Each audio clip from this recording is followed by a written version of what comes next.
Hi all, welcome back to my YouTube channel. ಇವತ್ತಿನ ವಿಡಿಯೋದಲ್ಲಿ ನಿಪ್ಪಟ್ಟು ಮಾಡೋದು ಹೇಗೆ ಅಂತ ನೋಡೋಣ. ಇದನ್ನು ನಾವು 1 ವೀಕ್ ಸ್ಟೋರ್ ಮಾಡಿಟ್ಕೋಬೋದು. ನೀವು ಫಸ್ಟ್ ಟೈಮ್ ನಮ್ಮ ಚಾನಲ್ ನೋಡ್ತಿದ್ದೀರಾ ಅಂದರೆ ಸಬ್ಸ್ಕ್ರೈಬ್ ಆಗಿ. ಇವಾಗ ಏನೇನು ಇಂಗ್ರೀಡಿಯೆಂಟ್ಸ್ ಬೇಕು ಅಂತ ನೋಡೋಣ. ನಾನಿಲ್ಲಿ ಅರ್ಧ kg ಅಕ್ಕಿ ಹಿಟ್ಟು ತೊಗೊಂಡಿದ್ದೀನಿ. ಅರ್ಧ kg ಅಕ್ಕಿ ಹಿಟ್ಟಿಗೆ 1 ಫುಲ್ ತೆಂಗಿನಕಾಯಿ ತೊಗೊಂಡಿದ್ದೀನಿ. ಹಾಗೆ ಖಾರದ ಪುಡಿ, ಉಪ್ಪು, ಬೆಳ್ಳುಳ್ಳಿ ಮತ್ತು ನಮಗೆ ಬೇವಿನ ಸೊಪ್ಪು, ಹಾಗೆ ಕರಿಲಿಕ್ಕೆ ಎಣ್ಣೆ ಬೇಕು.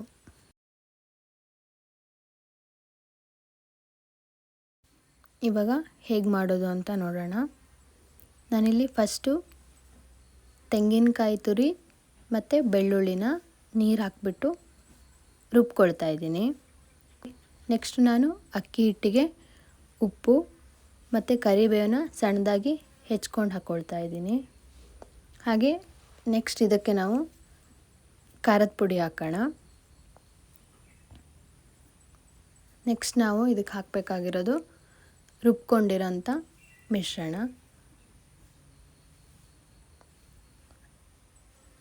ಇದು ಆಲ್ರೆಡಿ ಸ್ವಲ್ಪ ತೆಳ್ಳಗಿರೋದ್ರಿಂದ ನೀರೇನು ಬೇಕಾಗಲ್ಲ. ನಿಮಗೆ ನೀರು ಬೇಕಾದರೆ ಸ್ವಲ್ಪ ನೀರು ಹಾಕ್ಬಿಟ್ಟು ಎಲ್ಲದನ್ನು ಚೆನ್ನಾಗಿ ಕಲಿಸ್ಕೊಳ್ಳಿ.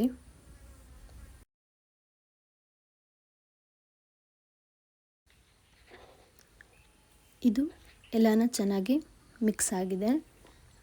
ನೆಕ್ಸ್ಟ್ ಏನು ಮಾಡೋಣ ಅಂದರೆ ಒಂದು ಬಾಳೆ ಎಲೆಗೆ ಸ್ವಲ್ಪ ಎಣ್ಣೆ ಸವರ್ಕೊಳ್ಳೋಣ. ನೆಕ್ಸ್ಟು ಚಿಕ್ಕ ಉಂಡೆ ಮಾಡಿಕೊಂಡು ಅದನ್ನು ತಟ್ಕೊಳ್ಳೋಣ.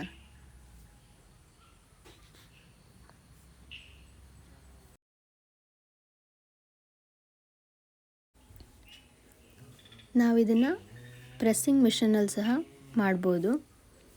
ಅದರಲ್ಲಿ ಸಹ ಹಾಗೆ ಉಂಡೆ ಮಾಡಿಕೊಂಡು ಪ್ರೆಸ್ ಮಾಡಿದರೆ ಆಯಿತು. ಇದರಲ್ಲಿ ತುಂಬ ಬೇಗ ಆಗುತ್ತೆ ಮತ್ತು ಶೇಪ್ ರೌಂಡಾಗಿ ಬರುತ್ತೆ. ಎಣ್ಣೆ ಆಲ್ರೆಡಿ ಕಾಯಕ್ಕಿಟ್ಟಿದ್ದೆ, ಎಣ್ಣೆ ಕಾದಿದೆ. ಇದನ್ನು ಒಂದೊಂದಾಗಿ ಎಣ್ಣೆಲಿ ಬಿಡೋಣ.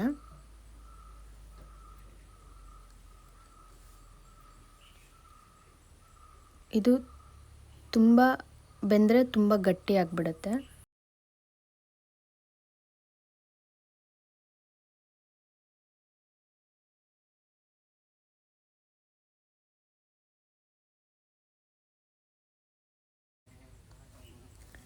ನಮ್ಮದು ನಿಪ್ಪಟ್ಟು ರೆಡಿಯಾಗಿದೆ.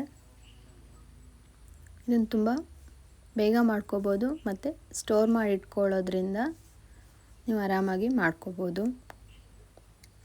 ನೀವು ಸಹ ಟ್ರೈ ಮಾಡಿ ಹೇಗಿದೆ ಅಂತ ಹೇಳಿ. Thank you.